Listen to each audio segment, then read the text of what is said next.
I'm Steve Kepp, co-founder of From Day One, our forum on corporate values, and we're looking forward to hosting today's webinar.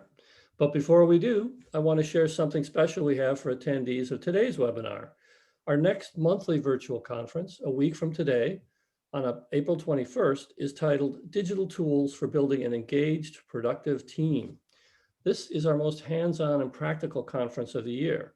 If you're an HR professional and you've been trying to get your head around the digital tools and options available for collaboration, employee engagement, diversity, inclusion metrics, avoiding bias in recruiting, and many other topics, this one is for you. And thanks to our partners, today's sponsor, we have some complimentary VIP tickets available for those who have joined today's webinar. That's you. I'm putting a link in the chat right now. You'll want to take advantage of this one. Regular price for our conference tickets is $149. And this link will give you a free VIP ticket for the whole day's activities. And now on to today's webinar. We'll be exploring the topic of speaking their language, how to talk about employee engagement and belonging with the C-suite. Our sponsor today is Achievers. I'll tell you a little bit about them. Achievers' employee voice and recognition solutions bring your organization's values and strategy to life, activate employee participation, and fuel a culture of performance to experience data-driven business results. Now, a few quick logistical items. This webinar is being recorded and will be available on demand soon after the event, so you can look out for an email in about 24 hours with the link. That email will also have info on how you can get professional development credits for this session from the Society of Human Resource Management. And look out for a written account of the conversation today soon on our website at fromday1.co. Now I'd like to pass it along to the Chief Workforce Scientist at Achievers, Dr. Natalie Baumgartner. Okay, Natalie, over to you. Thank you so much, Steve, and thanks for the warm welcome. And thank you to all of you in the audience today for joining us to discuss how to partner with the C-suite to gain support for critically important initiatives to drive engagement and belonging. As Steve said, I'm Dr. Natalie Baumgartner, and I am just a lifelong student of the employee experience. My own research and training focuses on the drivers of employee engagement, and I've spent the last couple of decades researching and consulting on pretty much every aspect of culture and engagement we can think of here. At Achievers, I'm the Chief Workforce Scientist, and in that role, I lead the research arm at Achievers, the Workforce Institute, which we'll talk about more in just a few minutes. First, though, I am delighted to introduce my co-host for today's webinar, Lydia Zekorn, the Director of Talent and Culture at FCT, the leading Canadian service provider in real estate technology and title insurance. Lydia has more than 20 years of experience in the human resources field. She spent most of her HR career in the operations, business partnering side of HR, but she transitioned to work in the talent and culture area about 5 years ago. Lydia's greatest passion throughout her career has been helping others to achieve their greatest potential, both professionally and personally. Welcome, Lydia. Thank you so much for joining me today. Thanks for having me, Natalie. It's a pleasure to be here. Happy to discuss what I think is a really important topic for HR leaders, and that's how to get C-suite buy-in for key engagement and belonging initiatives, which are really key. So thank you. Oh, we're so glad to have you. Well, we're going to get into that rich discussion in just a few minutes, but first I wanted to give you a quick glimpse into what you can expect from today's session. We'll begin with some context about where the information for today's webinar has come from, and then we'll provide an overview of what your C-suite stakeholders care about and how to help them see the value in specific HR initiatives. We're going to discuss 3 levers that you can pull to help move the dial on engagement and belonging within your own organizations, including metrics that you can use to talk to your senior leaders about these important topics. Then we'll wrap up with some key takeaways, and hopefully we'll have time to take a few questions. All right, let's get started. Today's webinar is going to be just a great marriage between the theoretical and the practical.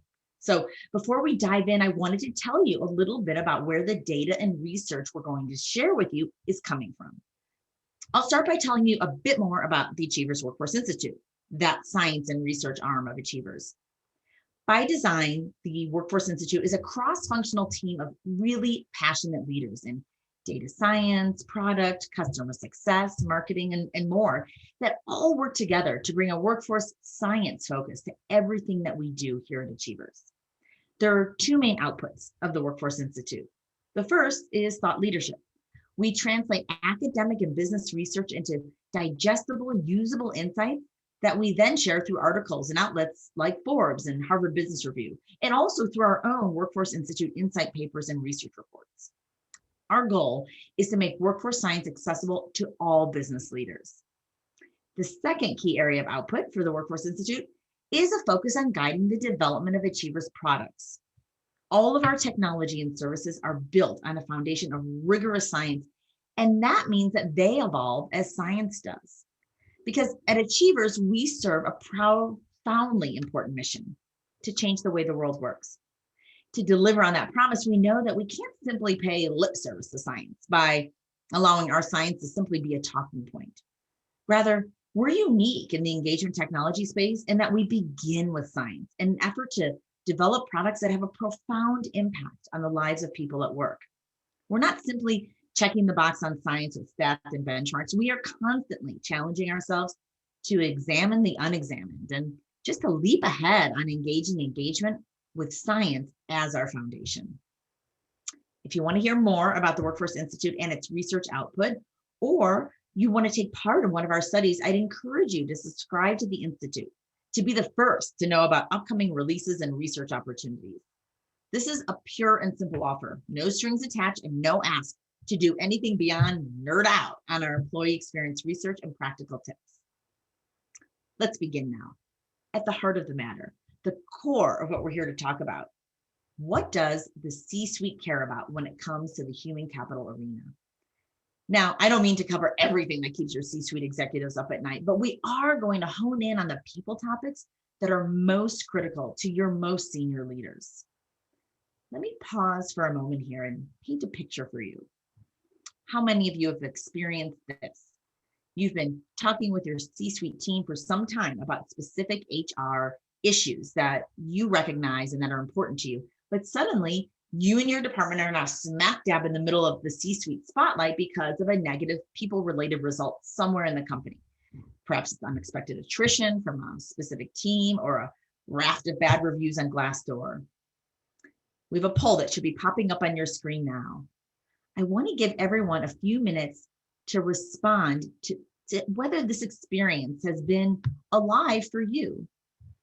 Lydia, while we're waiting for folks to respond, how common is it in your experience that HR is invited to the table when there's been a negative result of some kind, but has to be fighting to be heard at other times?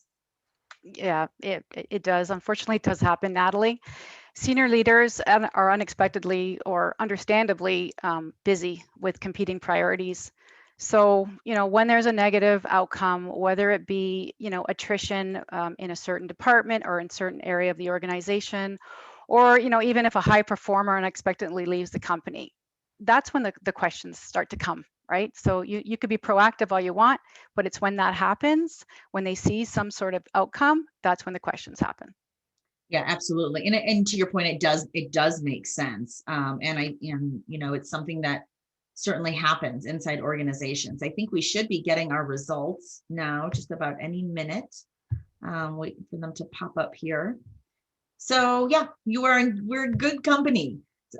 Just about 90% of everyone on the call has experienced this. And right. And this is not to say, right, that this is that there's malintent here. But it is the reality that HR leaders often experience. Absolutely.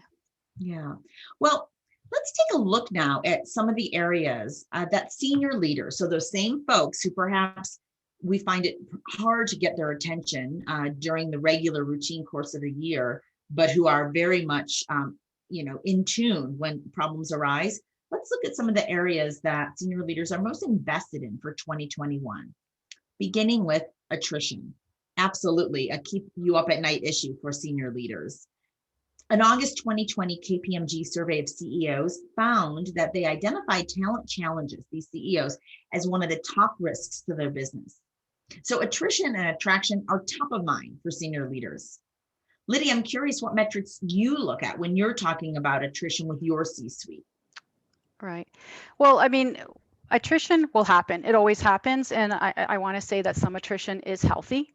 But as far as for metrics and what you want to look at, or what we look at, is really it's the overall turnover rates. But then what you can do is you can dig a little deeper and dissect these rates by demographic information. And you want to look for trends. You can look at demographic information such as age groups, length of service. Are there specific pockets of people with length of service that are leaving, or even if it's an area of expertise, or like a high talent or niche area that is being hit by attrition. As well, then what you want to do is you want to compare your attrition rates or your overall attrition rates to that of the industry. Where does your company compare to the market trends? And then that information has helped when we go and speak to our C-suite, that the metrics with regards to the high attrition and the impact on productivity certainly has helped us there. Then I would say an additional metric that you might want to investigate is, and it's not necessarily employees, but it's really about how often candidates are turning down your offer of employment, and determine where within the organization this is happening. Is it a trend? Is it in a certain area of the business? And to understand what the reasons are behind these rejections, that could be useful as well in building a business case.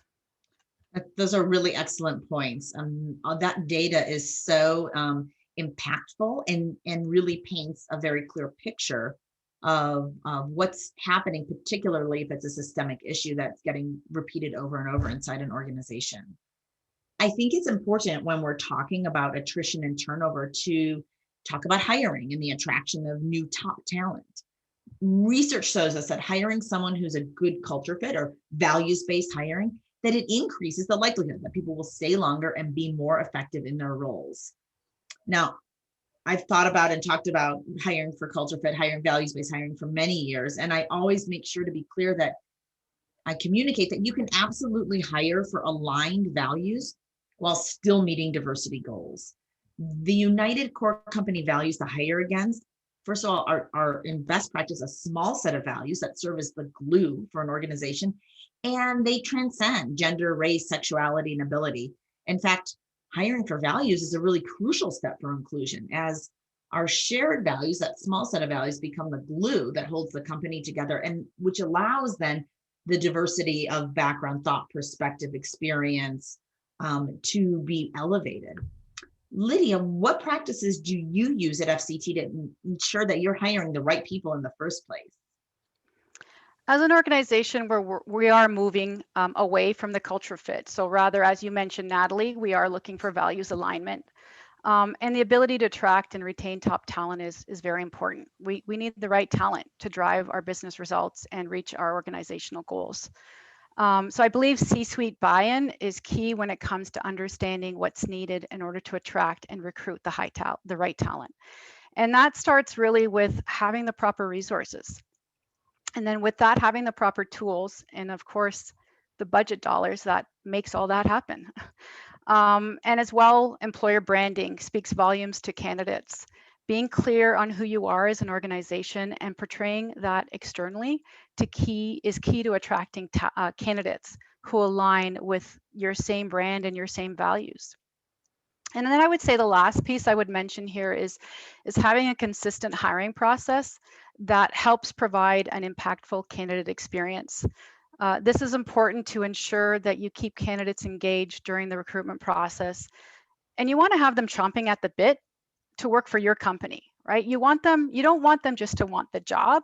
You want them to be excited about performing that job with your organization. Right, absolutely. That's a really great and important differentiator.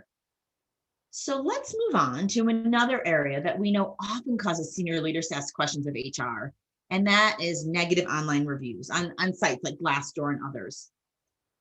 A whole ton of negative comments can definitely bring additional attention to HR and to HR initiatives. In fact, according to a survey from Randstad, more than half of candidates avoid companies with negative reviews. So staying on top of this type of activity is critically important. It is, yeah. I agree. And at FCT, We do have dedicated individuals who do stay on top of our reviews, the Glassdoor reviews, or any review that they see. And they do bring any negative reviews to the attention of the right people within the organization. And what we do is we acknowledge that feedback online. So that reviewer knows that they've been heard. And then any internal action based on the review is really dependent on the specific review itself. Trending comes into play here. Is that review a standalone? Is it consistent with other reviews that have come our way? So we want to look at the trends, and then we focus on the work internally that hopefully then will impact the online reviews to a more positive impact. And what we also do is, in order to showcase our organization externally, we do have key employees within the organization who are advocates for FCT and are very active on social media. So helping to enhance our external brand, which potential candidates and future employees can certainly see online. Because really, it's no secret that social media has a lot of power and can negatively or positively impact a candidate's decision on whether to accept your offer of employment or really even apply to your job openings. So it is very important to keep on top of what's being said externally about your organization. That's so true, Lydia. It's a piece of data and information that over the past decade or so has become really integral to the hiring process. Speaking of what's being said, let's talk about surveys and check-ins. I don't know exactly what it's like at FCT, but I know that our CEO at Achievers, my boss, is very invested in the results from these types of feedback tools. He personally reads all of the comments and regularly follows up on specific messages or trends. We're going to talk in much more detail about surveys and feedback tools in a moment, but maybe as a starting point, you can talk about how the C-suite at FCT uses the feedback that you gather. Certainly. So I think we might have the same CEO. So our CEO has access to the results from our listen feedback at his fingertips. And again, very interested in hearing how our employees are feeling and what they have to say. His motto when it comes to employee feedback is, when you speak, I hear you. So FCT has multiple feedback tools through the Achievers Listen solution, and I know we'll talk more about that, a little later. But all that data is important for monitoring employee sentiment and being proactive with any trends that come out of it. You're going to hear me say that word quite a bit, trends or trending. It's really all about identifying any problem areas and getting ahead of any of the brewing situations in real time. That's exactly right. Using input to move problems out of the way as quickly as possible. So what's the headline on HR focus for the C-suite? Well, CEOs certainly know that talent optimization is important, but we also know that more attention is often paid when there is a current problem. So the crucial question becomes, how do we help the C-suite prioritize solving human capital challenges before there's a crisis? Lydia, what would you say are the key ways for HR leaders to get the attention and the buy-in of the C-suite before problems surface? Natalie, metrics are key here. Having the data tell the story, and hopefully before it becomes a crisis.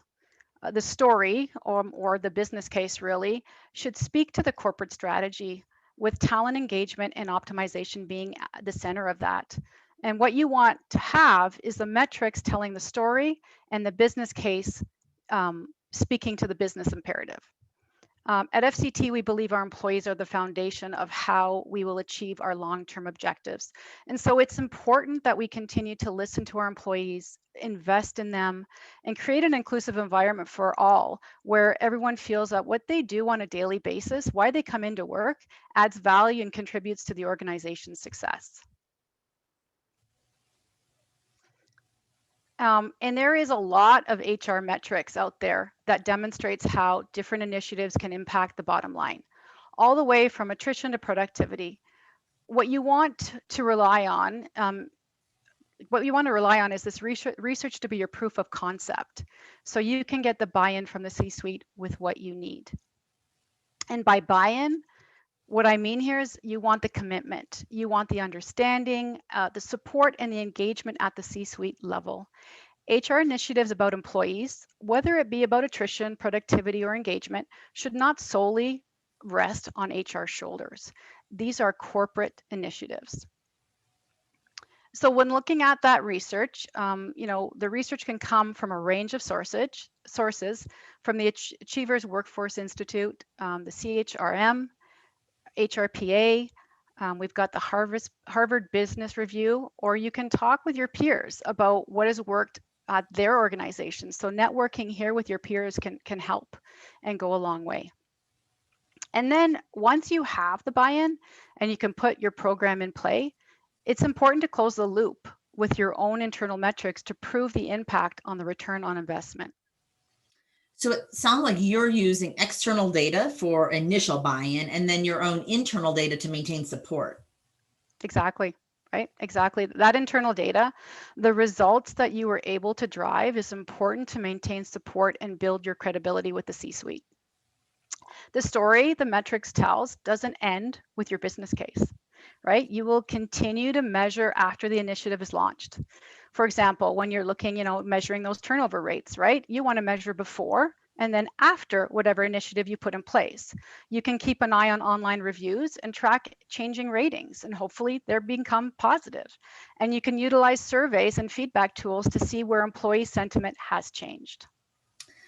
Right. There's, I really appreciate that point about that the story the metrics tell doesn't end when you end your business, make your business case, that cycle needs to continue. We've talked about some of the areas that your senior leaders most care about. Now let's spend some time looking at the important arena of employee engagement and belonging, including a review of some metrics that you can use to help convince the C-suite that these topics matter. I always like to start discussions about engagement with a definition of what we mean when we say that word, so that we have a common starting place. The definition I'm going to share comes out of the Workforce Institute, and it's grounded in the science that underpins engagement. So based on the academically derived Achievers Engagement Science model, we define engagement as being advocates of, committed to, and enthusiastic about one's work. We refer to this ultimate measure of engagement within our software platform as ACE, starting with advocacy, which is the degree to which your employees are advocates for your company, encouraging others to join the employee ranks.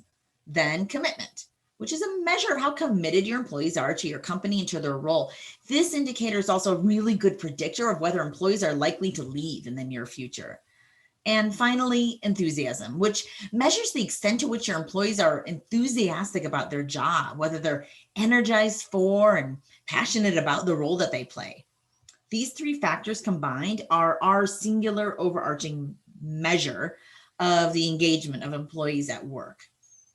Now, with that definition in hand, we ask, why even measure? What is the business case for understanding and managing engagement? Well, over the past couple of decades, the research arena has surfaced numerous data points indicating the high degree of correlation between engagement and just about every positive business outcome. We're going to focus on three of the most powerful outcomes for engaged work populations now. First of all, highly engaged employees are significantly less likely to leave an organization.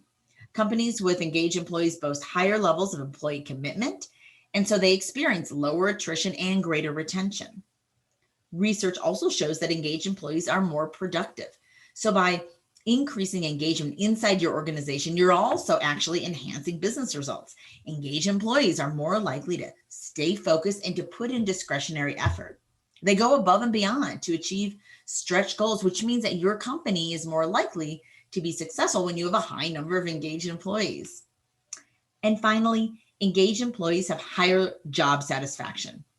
When we connect this factor with the advocacy that we define as one of the primary engagement indicators, you can be confident that a more engaged population will drive better reviews on sites like Glassdoor, with more employees feeling satisfied and therefore willing to share their sentiments online. Lydia, I'd love to have you jump in here and talk about some of the positive outcomes you've seen come out of efforts to enhance engagement at FCT. Well, I would like to start by saying that efforts to drive engagement go beyond just hosting fun events. It's about the overall culture and total rewards of the organization. And we do put quite a bit of focus and effort in building an inclusive culture for all of our employees at FCT. We've seen our employees become truly engaged in FCT's community investment program, which focuses on the prevention of youth homelessness within the communities in which we live and work. Over the past few years, we've donated over $100,000 in funds or goods to our regional partners across the country. So really feel good there. Another positive outcome is the high usage of our rewards and recognition peer-to-peer program. Our employees are constantly recognizing when they see their colleagues in moments, and our program actually is called Moments. So we're recognizing their colleagues in moments where they see them living our corporate values. As well, we've recently launched virtual coffee chats to help our employees stay connected during these trying times. Employees have provided feedback that these chats are a welcome break from work. We're hearing more and more in the news about burnout, especially when we're all working from home and we're all on constant Zoom meetings. There's no clear delineation between work and home anymore. And it's true. I mean, I see it more and more, and I've seen myself, hit a couple of walls. So, our well-being is important, and our virtual coffee chats is just a small way to help in that area. And then what are other positive outcomes from our different engagement initiatives? Our average attrition rates are within market. Our pulse engagement scores are consistently high. And we've been recognized as a great place to work in Canada for 7 consecutive years, as well as one of Achiever's 50 most engaged workplaces for multiple years. So I would say some great outcomes. I couldn't agree more. We have loved partnering with all of you at FCT and watching this journey that you've been on. And those are some really impressive outcomes that you all should be extremely proud of, Lydia. Thank you. Let's move on to chat about belonging now. Belonging is a newer area of focus within the employee experience arena, but it's becoming increasingly important, and for good reason. The Achievers Workforce Institute has done a tremendous amount of research into this concept of deep connection inside of organizations, with a focus on determining the scientific pillars that underpin this powerful measure of company success. There are 5 factors that make up this model.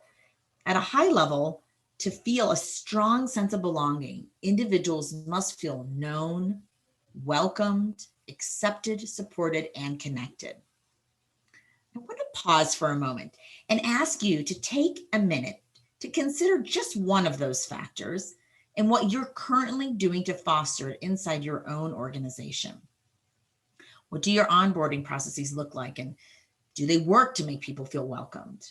How are you empowering managers to truly know their direct reports?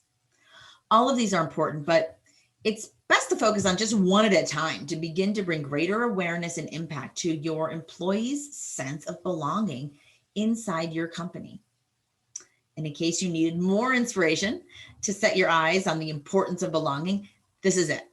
Belonging correlates with all of the important outcomes you see here. Employees with a strong sense of belonging are more engaged, which we know drives retention, productivity, and satisfaction. Belonging also influences employee mental health and well-being. Employees that feel a great sense of belonging are simply more likely to be happy, grounded, and they're less likely to burn out. Lydia, I know that inclusion and belonging are becoming increasingly important at FCT. Tell us a bit about why you're focusing on this and how you got buy-in from your C-suite. When we were presenting our business case for our diversity, inclusion, and belonging strategy, it was very important for us to present it as a business imperative and illustrate how it aligns with our corporate priorities. We have heard that it is the right thing to do for our employees, which I absolutely 100% agree. However, what cannot be lost is how it is the right thing to do for the organization as well. It is important for us to focus on creating an inclusive environment where all employees have an opportunity to be great, feel valued, and have an impact on business results in order for FCT to be successful. And again, I'll mention data to insight. We have incorporated 2 inclusion and belonging questions in our pulse surveys. As well, we held our community circles which are sessions that provide employees a safe space to share personal stories and to put a human face to the very real experiences that affect them inside and outside of the workplace. It also provides direct feedback to our C-suite about how FCT can continue to drive an inclusive organization where employees feel that they belong.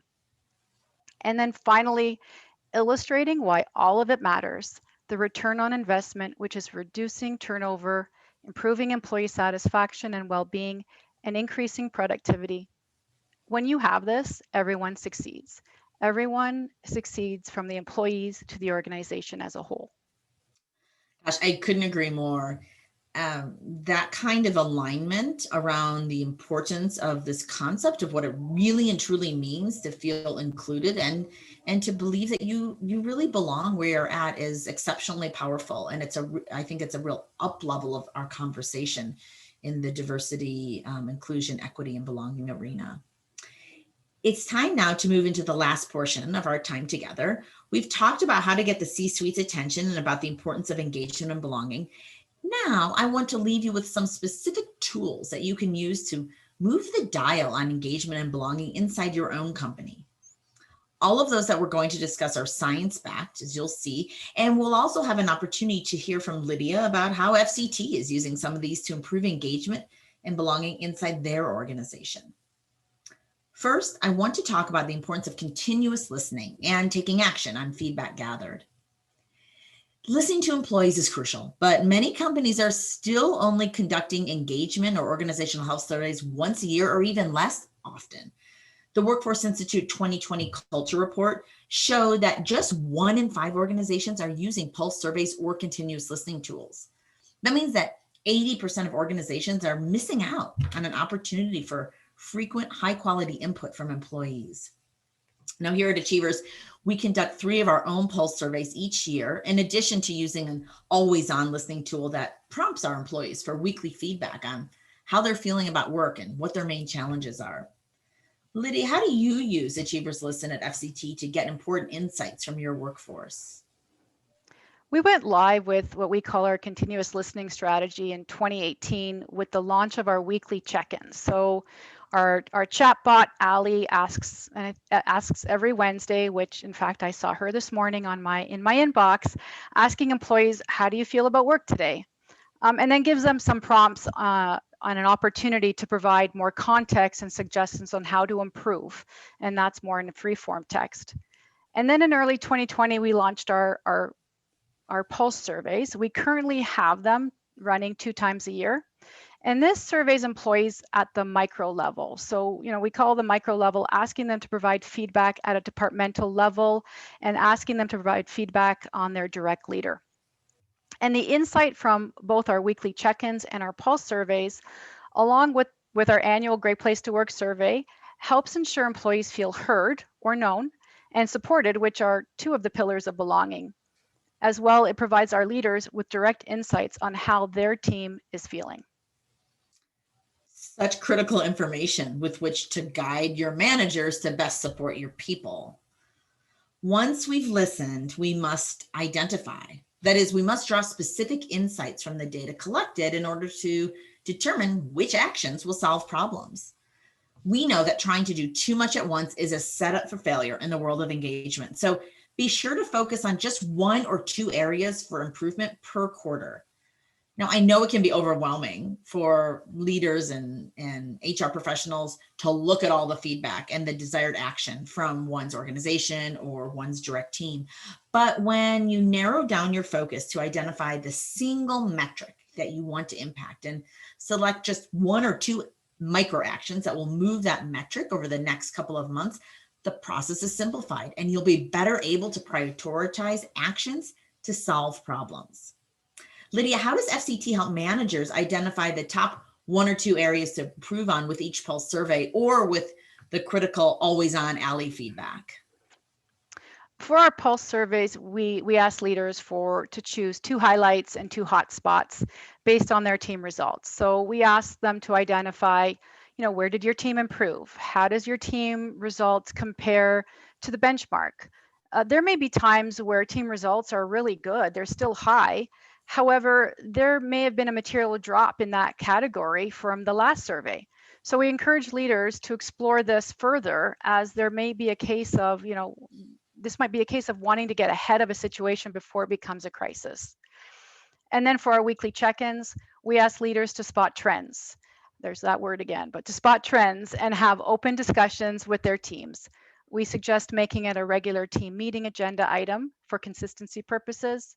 And with that, with the feedback being confidential, we're not looking for the leaders to find out who said what, but rather explore with open-ended questions and really just truly listening to understand. And sometimes, depending on the feedback, it may just be a case of the leader acknowledging the feedback in a team meeting and letting the employees know that they've been heard. That's so important, because truly feeling heard is a big part of the engagement success story. Our final tool is action. Taking action is a critical part of the feedback cycle. We often hear from HR leaders the worry that pulse or always on surveying will cause survey fatigue, but our research and practice tells us that there's no such thing as survey fatigue, only inaction fatigue. When employees take the time to give their thoughts and feedback and nothing happens as a result, they understandably feel ignored and will typically become even less engaged. But so long as action is happening, employees tell us they will continue to enthusiastically provide their input. Our recent engagement and retention report at the Institute found that only 16% of companies were always taking action on employee feedback. Now, although that's an improvement over last year at 10%, the rate of action is still far below where it needs to be. We know that when action is taken consistently on feedback, employees feel heard and valued. And I think it's important to note that action can simply be saying that the manager or organization is aware of the issue and explaining how or when it will be addressed. If there's simply no solution right now, name that as well. Bringing light and candor to the reality of challenges inside your company will do much more to secure your employees' trust and their willingness to share than silence will. Lydia, how is FCT driving action from surveys and feedback? Well, very soon after the Pulse survey closes, we empower our leaders to hold a listening session. And it's in these sessions they communicate the identified highlights and hotspots to their teams. They ask those open-ended questions, they sit in silence and listen to what their employees have to say. This is the same for the weekly check-ins. Feedback, as I mentioned, we empower our leaders to have open dialogue with their teams about ND trending, real-time feedback before it becomes a crisis. It is about acknowledging, right? As you said, acknowledging or responding to concerns even when you can't solve them immediately. And as this feedback is frequent, we ask our leaders to focus on those small wins or the micro actions rather than getting overwhelmed and trying to change everything all at once, because when you try that, nothing happens. So depending on the micro action as well, what we do is we encourage our leaders not to be the owner of all the identified actions. How can you get employees more involved in owning these actions or these micro actions? Because when you do that, you have more buy-in from them to get more change and have those results. I love hearing about that focus on micro actions and that collaborative team-based solutioning, Lydia. I couldn't agree more when you speak to the importance of not trying to do too much at once, but instead focusing on bite-sized actions that can take place and where everyone can lend a hand to accomplishing those. So excellent best practices in play. Let's talk next about empowering managers. Now, this topic could be a whole webinar on its own. And in fact, we did do a webinar on the Achievers Manager Empowerment Research Report with From Day One just a few months ago. If you're interested in that report, you can visit achievers.com/resources and locate it in the white papers section. But in short, our Manager Empowerment Report identified 3 key areas within which to support managers to be the best possible people leaders. The first area comes back to a topic that we've touched on a few times during our discussion today: data. Pause for a moment and ask yourselves, what type of data are your managers receiving about their leadership strengths and opportunities? Typically, the only data that managers receive regarding their own performance is during one-to-one meetings with their own manager. and then perhaps through direct feedback from their team members. That data delivery approach is compromised though, because the level above often doesn't have insight into how the team below the manager is feeling. And that team, those individual team members, they're often not comfortable providing constructive feedback to their boss. Now, some organizations do conduct skip level meetings, which can add a layer of confidentiality to identify problem areas, but that's still not commonplace today. One way we're working at Achievers to give our own managers the feedback they need to improve in their roles is by incorporating manager empowerment questions into our quarterly pulse surveys through our Listen platform. In the latter half of 2020, we added 4 manager empowerment questions, which you can see on the screen, to our quarterly engagement survey based on our manager empowerment model. These questions provide employees with an opportunity to offer confidential feedback to their managers in a safe space. Managers can then take that feedback and act on it. As we just discussed, taking action on survey results is critical to driving both engagement and ongoing survey participation. We have a commitment to continual improvement at the Workforce Institute, so we'll be refining both those questions and the process for empowering managers from the data gathered as we learn more, receive more feedback, and gain further insight. That said, the initial findings coming out of our manager empowerment data gathering and sharing was really positive, with most managers reporting that they feel further supported in meeting their employees' needs in those 4 key areas when they're armed with that type of feedback. Lydia, what can you add about how FCT is using its feedback tools to empower leaders with data? Our leaders have their team data at their fingertips 24/7, right? Which is key to empowering them to take action. They've got the data. This feedback is real-time feedback. So there's no time like the present to take action and get ahead of those brewing situations. And Natalie, you mentioned earlier about how the feared survey fatigue is really inaction fatigue. While the action builder feature within the Pulse survey helps guide our leaders through the process of communicating the results to their teams. As well, the enhancements Achievers made last year, we have now presented our leaders with a new action tracking feature that helps them create and manage the micro action items that have been generated during the listening session. So this does help enable them to turn any inaction into action. And then another way we're using feedback tools, this time I'll say it's outside of the Achievers Listen program, is through our Performance Connects program. And this program is all about leaders having regular two-way communication with their direct reports, really truly consistent conversations. There are different connects, such as our Expectation Connect at the beginning of every year, where goals are discussed. We have multiple feedback connects and coaching connects, to name a few. So truly an enhancement or a complement to our Listen tools that we have with Achievers.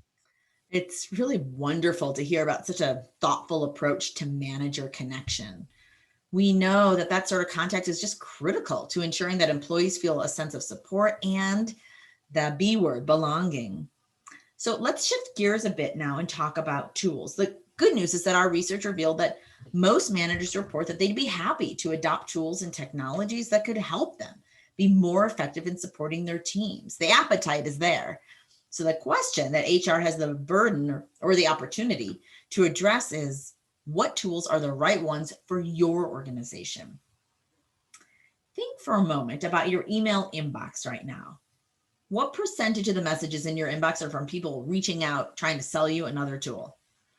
I'm actually guessing that I've received 2 or 3 of those just in the short time we've been talking together. There's no question that the market is oversaturated with technology solutions. And then even when you finally pull the trigger on new tools, you're then faced with how difficult it can be to get leaders and managers to actually use them. So Lydia, what are your thoughts on choosing and implementing the right tools and technology to support your managers?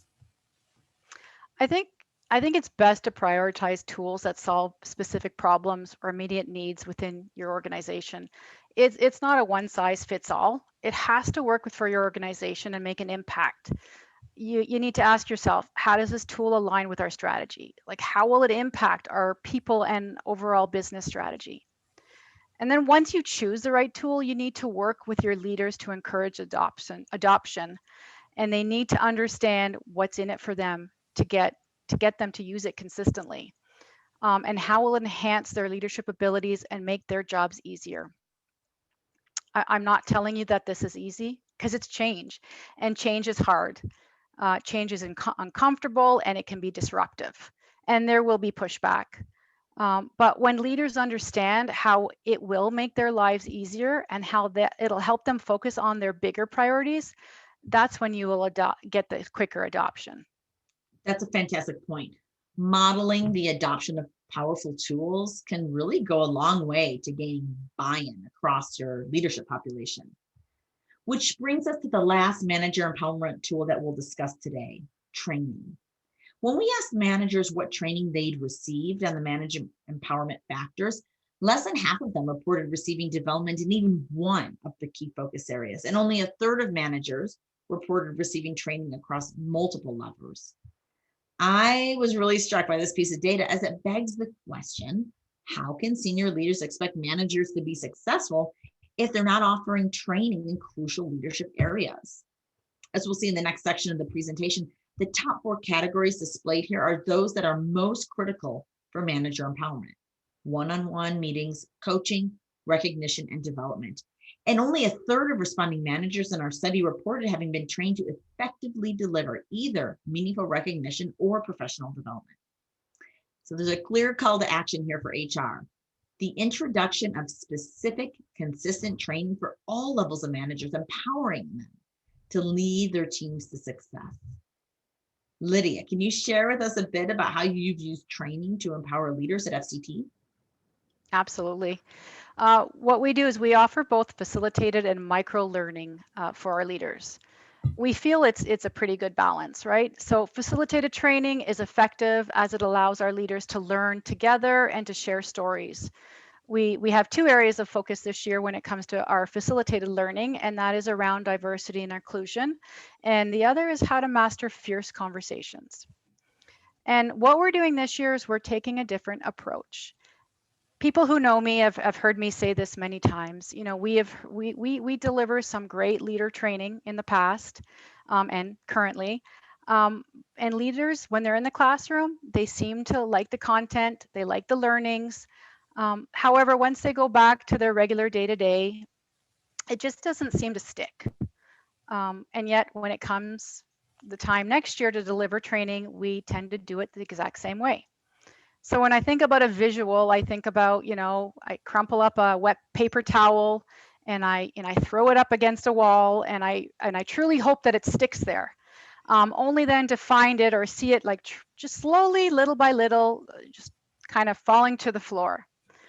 Right. So this year, in the spirit of being intentional with our approach, we're doing things a little different. And what we're doing is we're taking a small group of influential leaders within the organization and having them go through each module as a cohort with sustainability exercises in between.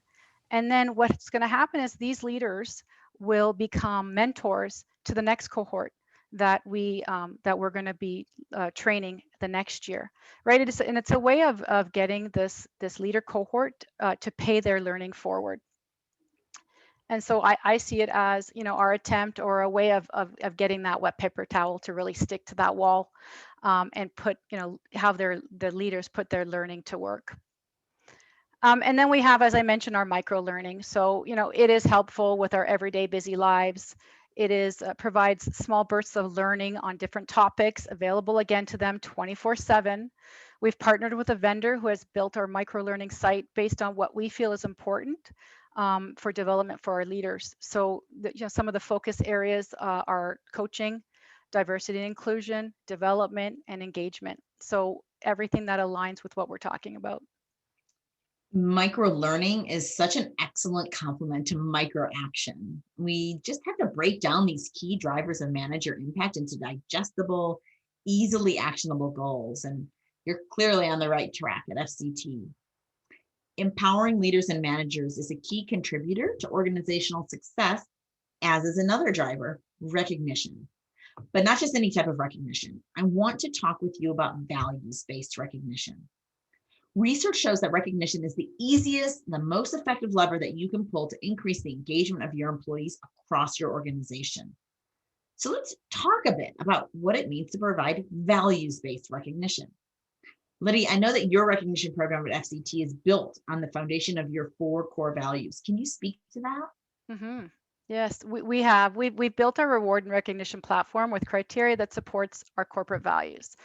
All recognitions are based on one of the 4 values, whether it be passion for integrity, passion to serve, passion to exceed, and passion for innovation. And the message here that we're conveying here is that as much as the what our employees are doing is important, the how is just as important. How our employees go about doing their business every day and living our values. It's become part of our DNA. It's part of the fabric of our being. We don't just want our peoples to be able to regurgitate our values. We want them to live them. Right. That is the secret sauce when it comes to company values, to understand them and then to align them with everything that you do inside your organization to live them. At the Achievers Workforce Institute, we recommend having 4 to 6 core values that you then align everything in your culture around so that they become part of how you and your employees live and breathe at work. It's simple, but it's elegant. If you want values aligned behavior, then you need values aligned recognition. We have a saying at Achievers that what gets recognized gets repeated. So recognize the way that you want to do business inside your company. So how do we make it easy for our employees to recognize? Recognition needs to be part of the flow of daily work. We must ensure that it's not too difficult or rigorous for employees to recognize each other. One way Achievers accomplishes this is by integrating with programs that include Teams, Outlook, and Zoom, so we can recognize individuals or groups from inside the program or the app that we're already using. We've also designed the Achievers platform as an engagement hub for all employees, with many visiting it daily or weekly to check out what else is going inside their organization. From company-wide announcements to charitable campaigns and ad hoc surveys, there's a lot more happening in Achievers Recognize than recognition alone. So people are logging on more often and are thus more likely to recognize their peers, their managers, and their direct reports. Lydia, tell us how FCT encourages employees to recognize frequently. As I mentioned, Natalie, we are fortunate. We have a very high adoption rate with our peer-to-peer recognition program. So it truly does become, or it is part of our culture and who we are. We used our program a little differently when COVID hit last year.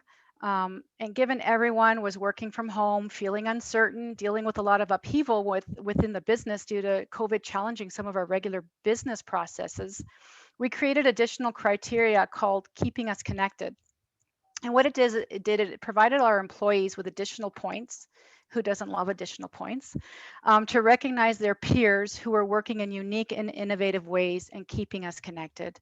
This criteria was in addition to our value-based criteria, and I'll tell you, it was very well received. And then to your point, right? I mean, we have an adoption rate which is very high to the platform. So, we use that platform for more than just recognition. We use it for our virtual coffee chat program. We have sign up for our community circle sessions. We use the announcement feature for contest results. We have a sales leaderboard on the platform. Employees can sign virtual work anniversary cards for their colleagues. I think you might want me to stop, but I can go on. It is a very versatile program. Which is important because that is just testament to the power of having multiple ways of making it easy for employees to be able to recognize one another. We know that frequent recognition has a tremendous impact on the engagement and the productivity of employees. So the comprehensive strategies that you just shared, they increase the rate of recognition, and it's really well founded. The last thing I want to touch on with regards to recognition is the importance of modeling recognition from the top. When employees see senior leaders sending recognitions, it sends the message that this behavior is part of our culture, that it's a critically important activity that we all engage in. No matter how senior or how busy we are, we always make time to show our appreciation of others. Lydia, how does your C-suite take part in recognition? Our recognition points are allocated so that leaders at all levels are encouraged to recognize often. We have, that the high adoption rate, and we have visibility. Even our CEO is on the platform regularly. As well, I want to mention here that we have upwards recognition. So we often see our employees recognizing their leaders and the executives, breaking down those traditional silos and building a more connected company. Our recognition program, again called Moments, means that you want to catch your peers or your employees during those moments that count. And that could be from your peers to senior leaders and C-suite. Recognition moments. They are certainly fuel for all of us. Thank you so much for sharing those inspiring insights and really practical strategies, Lydia. As we bring our content to a close now, I want to take us full circle back to the importance of gaining executive buy-in for your engagement and belonging initiatives. And I have 3 key takeaways to sum up our learnings. First, ensure a focus on metrics. What numbers can you bring to the C-suite to show why the program or initiative you're proposing is going to drive results? Second, connect engagement and belonging to the bottom line, to the things that keep your C-suite executives up at night. That could be retention, online reviews, productivity, reduced absenteeism, just to name a few. You must be talking to the C-suite about the areas that they are most focused on and linking engagement efforts and practices accordingly. And finally, demonstrate results. Measure your return on investment and show how engagement and belonging efforts contribute to the overall success of your business. Now, I think we maybe have time for one question. I'm taking a look at our Q&A box, and I'm gonna share them with you, Lydia. Okay. How did you get buy-in for your recognition and listen program when you introduced them? So, well, let me start with our recognition program. And I know we don't have a lot of time. So we're going to go back almost 10 years because we started with our recognition program with Achievers back when it was I Love Rewards. And I would say that the data that we presented to our C-suite at the time was we had heard some feedback. So we had a very simplistic recognition program back then. Maybe I'll say it was more one-dimensional. We heard feedback from employees, specifically those employees from our regional offices, so not in head office, that they weren't experiencing the same type of recognition experience in those employees, say, in head office. So the feedback was there. As well, what we did was we looked at the hard spend on any gift certificates that were being purchased outside of our regular recognition program that we had in play, right? So where were the gift certificates being purchased for recognition when we already had a recognition program? So I think we found that out. The spend was pretty substantial or material.